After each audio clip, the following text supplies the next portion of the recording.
On passe au sujet suivant. C'était l'idée que je m'étais faite, mais que j'ai à entendre les autres. Encore une fois, moi, je me fais l'écho de ce que j'écoute et de ce que j'entends. L'idée qui est assez présente et rémanente de ces connaissances qui sont partout, que l'élève peut s'approprier.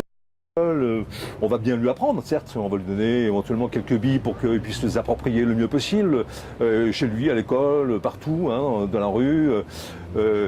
Et donc, il va acquérir peu à peu une certaine expertise dans l'appropriation de l'information, aidé par les enseignants. Donc, on va, dans l'école, et là, fabriquer des experts capables d'acquérir des compétences en info, en information, en documentation. Et puis l'idée aussi, on entend souvent, y compris chez des gens qui ne sont pas forcément des réactionnaires, que la connaissance est tellement nombreuse et gigantesque que du coup, il n'y a plus de contenu, il n'y a plus de repères, on n'identifie pas les points forts, les connaissances essentielles, et que donc on fabrique des incultes en quelque sorte. Alors, cette ambiguïté-là, le numérique éducatif, on fabrique des incultes ou on fabrique des experts ?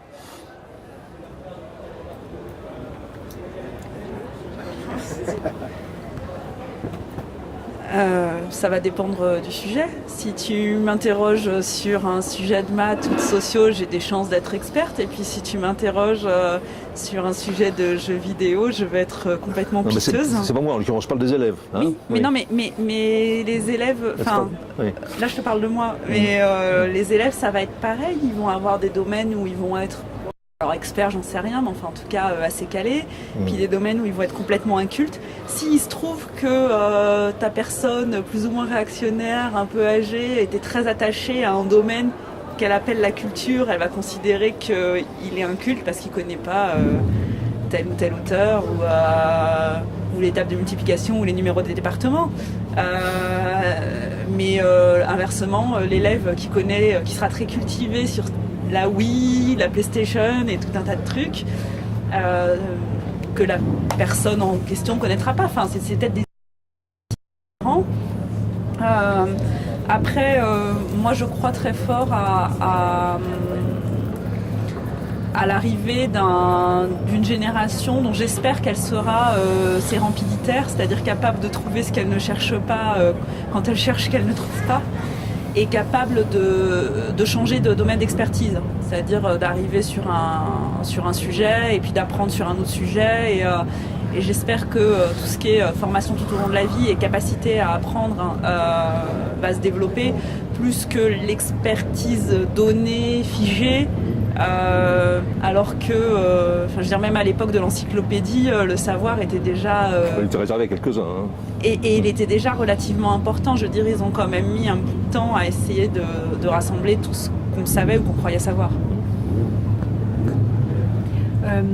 Je crois que c'est peut-être la notion même d'expert qui est en train d'évoluer.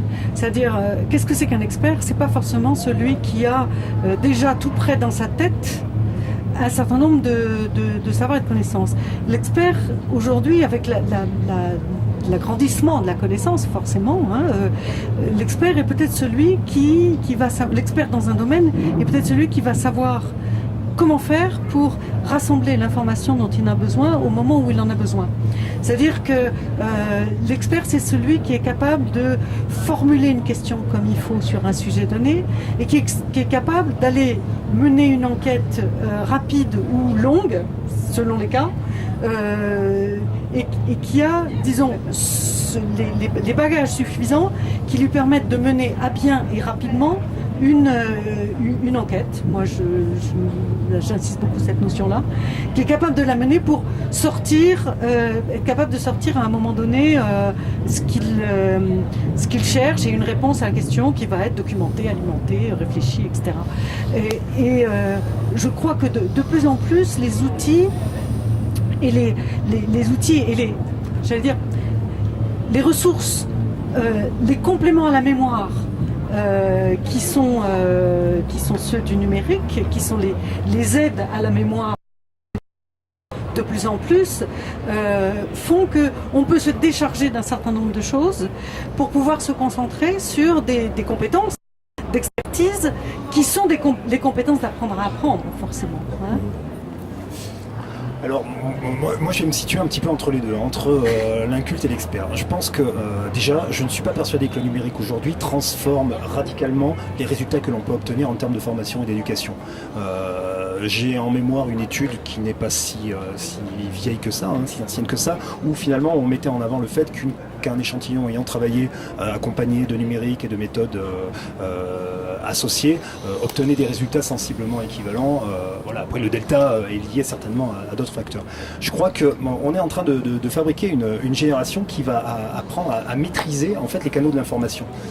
Souvent on a accès à de plus en plus d'occurrences en termes d'information et autres. Et la question se pose toujours de savoir est-ce qu'il y en a plus qu'avant ou est-ce que la manière est en train de s'accélérer. Et je crois qu'elle est en train de s'accélérer et que le seul moyen que l'on ait de la traiter, en fait, c'est de raccourcir au maximum, de faire un résumé assez succinct de ce qui se passe. Et après, je crois que notre mission, c'est de permettre une analyse a posteriori. Donner en fait des pistes en disant bon voilà, l'information elle se présente en tant que telle, tourner l'esprit critique en fait, c'est ce sur quoi on doit le plus travailler par rapport à cette notion d'expertise et on ne fabriquera pas au final, on ne fabriquera pas d'un culte. Au contraire, je pense qu'on a pour mission d'avoir des personnes qui vont s'adapter en fait. On leur propose tout simplement des occurrences qui vont faire appel à un certain nombre de ressources chez elles, qui vont être de l'ordre du choix, de la sélection et autres, et pousser la réflexion plus loin dans un domaine d'expertise ou se limiter à la connaissance telle qu'elle est délivrée. Et dans ce cas-là, ça rejoint un petit peu la réflexion que tu avais tout à l'heure. Vole-lui le micro. Alors, moi, je suis pas d'accord avec ce que tu as dit au milieu sur les résultats qui sont les mêmes. Et je voudrais parler de la thèse de Pierrick Bergeron, qu'il a soutenue récemment, qui est prof au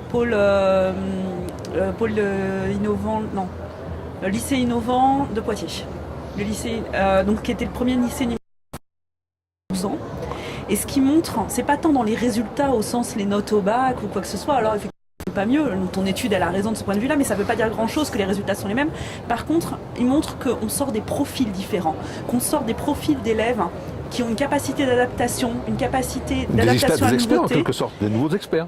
Ces fameux experts dont parlait Odile, je suis complètement d'accord avec tout ce qu'elle. Je ne sais pas si on peut parler d'experts au sens du numérique, pardonne-moi, mais juste un mot. Sens du numérique, en général, on dit, c'est assez un langage assez courant, que les experts s'estompent.